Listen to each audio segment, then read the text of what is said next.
not too many barns have been hotter than Harry Polton's barn lately. Man, he's had a big run, from Locatelli to now even Bolt Power raced good last night.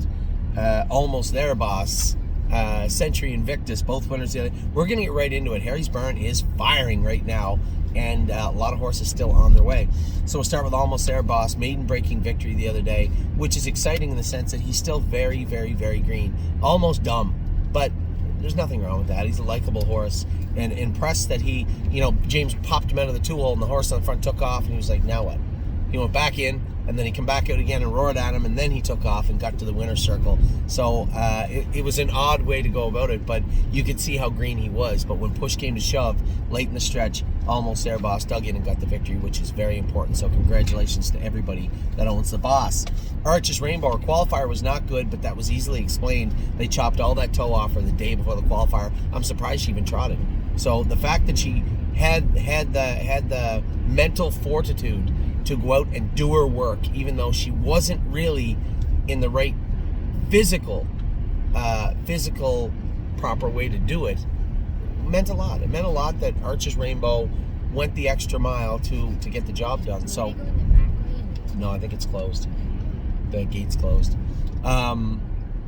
So Arches Rainbow, I think you're going to see so the schooling mile I brought to you, which was unverified, it was unofficial, was infinitely more impressive than a flat qualifier. But, James said she was terrible in the mile rough and out of gear, and I said, well, I can tell you why. She lost an inch of toe 24 hours ago. Can't shoe horses the day before the race, the day of the race. I hate it, and I think that's miles like that is what end up happening a lot of the time. So Arches Rainbow will be perfectly fine though for her first start. Can't wait to race her. The line may look bad, but it's not completely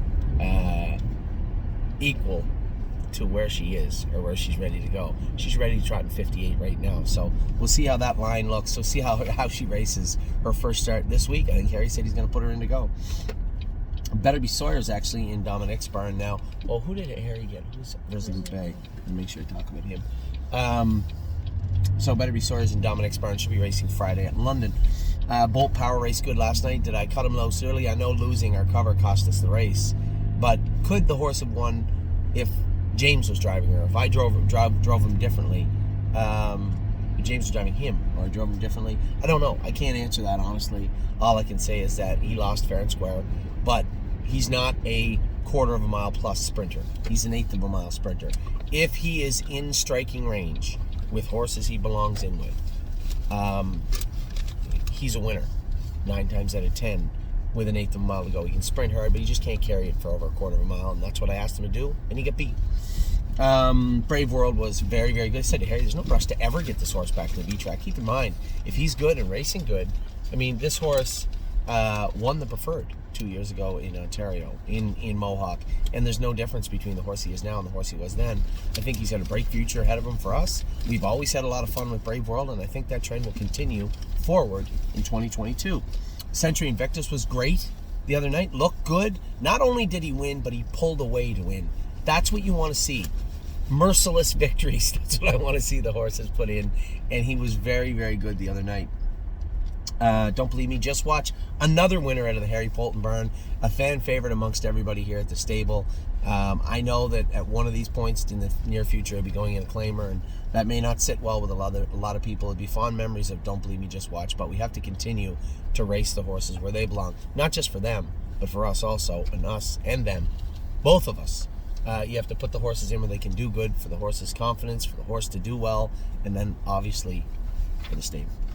High Gear No Fear, very, very close to racing. Probably a couple of qualifiers for him starting next week. I would assume that will be up to Harry. I told Harry many, many times there is no rush. Put him in to go when you think he is ready to rock. And they said he trained great the other day. We'll see. We'll see how he races in the coming weeks. Italia Sealster, Brenda's horse, going to be qualifying next week also. They said that horse trained in 59 and looked good. I don't know much about this horse, a Captain Treacherous filly with pretty good lines, so we'll see if they translate to racing in Ontario. Laugh Now is not with Harry. He's also in Dominic's barn now. Who are we missing? Did we say Resolute Bay? Locatelli's turned out now and will be coming back in the next 4 weeks, maybe 5 weeks. We'll get him back in to go here. Resolute Bay qualified great. I told everybody this horse, if he had to, if push came right to shove, if he had to, he could trot in 56, 57 right now. Of that, I am 100% positive. A good year coming forward for Resolute Bay. Super excited about this colt. Very, very happy with him. Miss Sophia Rose will be qualifying next week also. Trained this week, I believe, and trained well is what Harry told me. My Mini Miracle is with Dominic right now. She'll be racing on Friday. No Free Lunch is in Ohio racing today, so good luck to everybody that owns him. Racing tonight at 7:25 at Miami Valley. No, this is yesterday for you, but I talked to Tyler Smith about the horse. How, don't put him on the front. He's really good if you're up close. I don't know if those horses can outpace him in the last quarter of a mile if he's up close. So that's the kind of trip we're hoping for today. Twinkle in Her Eye is ready to go right now. Probably race her at Flamborough or London, her first start back.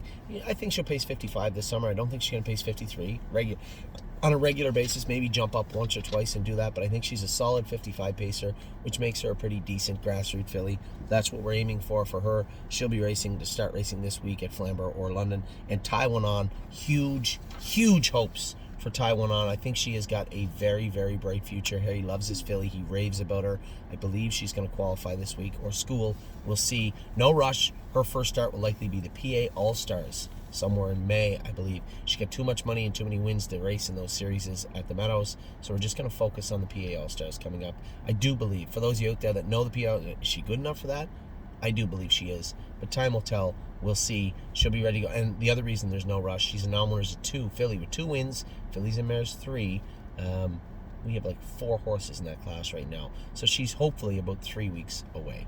So that's Harry's Barn. We'll be back with Jason's Barn in just a minute.